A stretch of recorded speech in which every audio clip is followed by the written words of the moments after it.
पर बाप बड़ा ना भैया, हाय हाय सबसे बड़ा रुपया। उनके लिए तो बस वही है, वो कुछ भी करेंगे।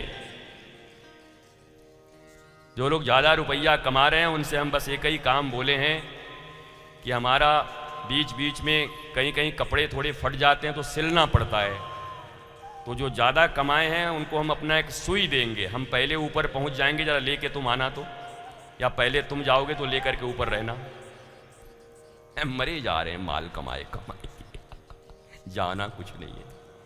अब बोले बाबा तुम क्या कर रहे हो, अगर तुम हमारी ज़िंदगी को अच्छे से पढ़ लोगे तो मैं तुमको पक्का पक्का कहता हूं, अगर ठीक से पढ़ लोगे तो कल घर में रहते हुए ही तुम आनंदित होकर के बाबा जी की तरह जिंदगी जीना शुरू कर दोगे।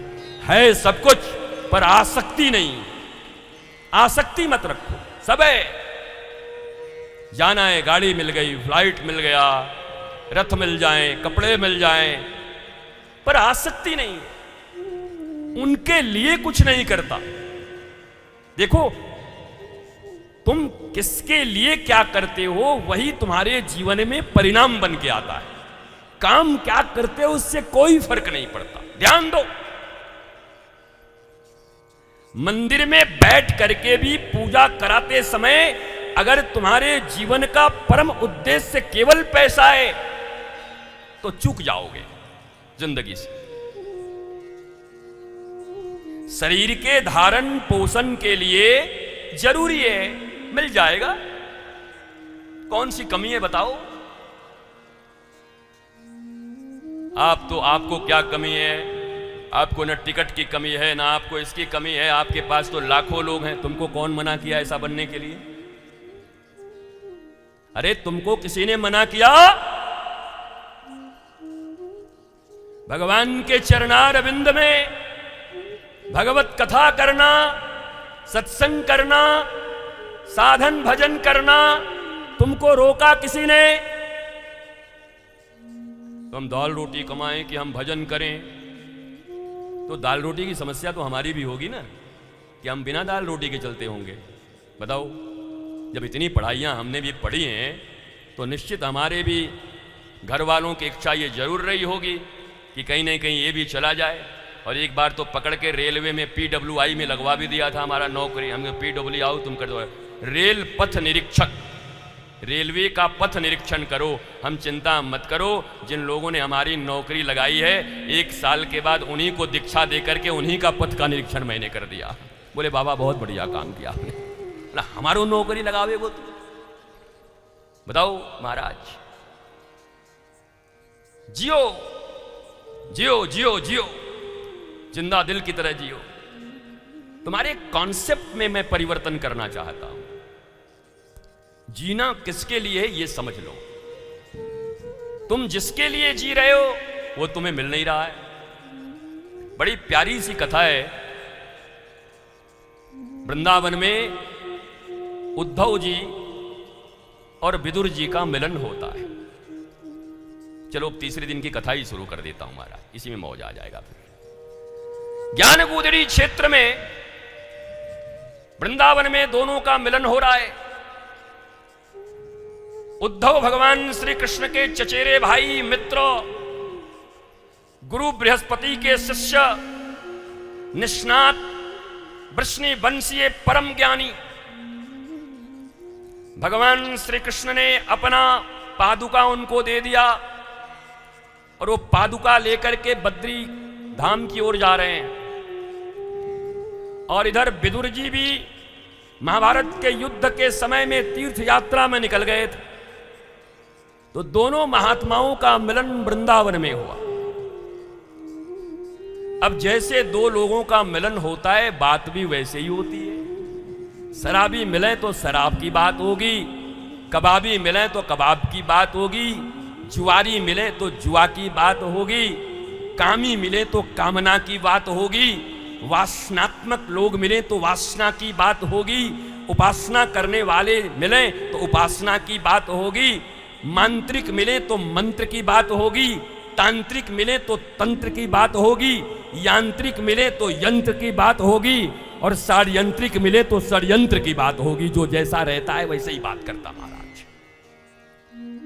दोनों मिले, दोनों में प्रणाम हुआ और दोनों एक दूसरे को श्रेष्ठ कह रहे हैं। आहा विदुर जी कह रहे हैं, अरे उद्धव जी मैं आपको प्रणाम करता हूं। आप सदा श्री कृष्ण के साथ रहे हैं, श्री कृष्ण के पास रहे हैं, मैं आपको बारंबार प्रणाम करता हूं। उद्धव जी कहते हैं, विदुर जी मैं तो शरीर से पास था और जितने दिन तक पास रहा ऐसा कोई दिन न हुआ जिस दिन हमारे परमात्मा श्री कृष्ण ने अपने प्यारे विदुर को याद न किया हो, इसलिए मैं आपको प्रणाम करता हूं। आप दूर रह के भी उनके यादों में हो, दूर रह के भी उनकी यादों में हो, इसलिए मैं तुम्हें प्रणाम करता हूं। एफिल टावर चढ़ गए, एवरेस्ट चढ़ गए, कंचनजंगा चढ़ गए, पर शास्त्र कहता है किसी दिन अपने गुरुदेव भगवान के निगाह में चढ़ के दिखाओ कि मैं भी हूं प्रिय तुम्हारे लिए बैठा हुआ हूं। चढ़ो अपने गुरु की निगाह में। बहुत लोग चढ़े हैं पर इतने खतरनाक तरीके से चढ़े हैं कि मत पूछो। चढ़ो पर श्रेष्ठ तरीके से चढ़ो, वो तुम्हें याद करे। याद तो रावण को भी कर रहे दिन रात में। जितने बंदर लोग हैं दिन रात याद कर रहे हैं, कहां पे ले गए हो भाई सीता जी को, बताओ इतना समुद्र पार करना पड़ेगा, जीवन हराम कर दिया इस रावण ने।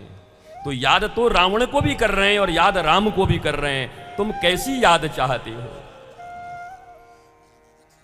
निगाह में तो रावण के भी लोग चढ़े हुए हैं, कई लोग, और राम जी के भी निगाह में चढ़े हुए हैं। निगाह में चढ़ने का अर्थ है तुम्हारे प्रियतम तुम्हारे प्रेम के बल पर तुम्हारा स्थान अपने नेत्रों और अपने हृदय में दे दे।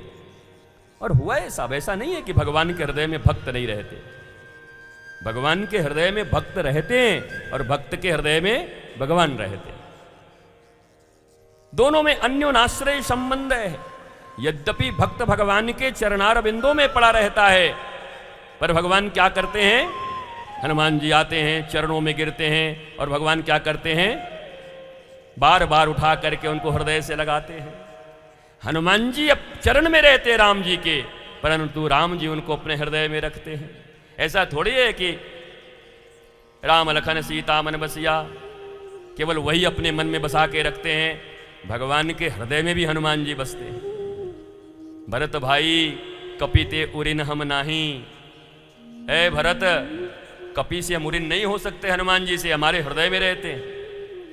तो भक्त और भगवान दोनों एक दूसरे के हृदय में रहते हैं। और हृदय में रहो भी तो या भक्त के रहो या भगवान के। शैतानों के हृदय में रह के भी क्या करोगे, और शैतानों को अपने हृदय में रख के भी क्या करोगे? बोला भगवान और शैतान कौन है?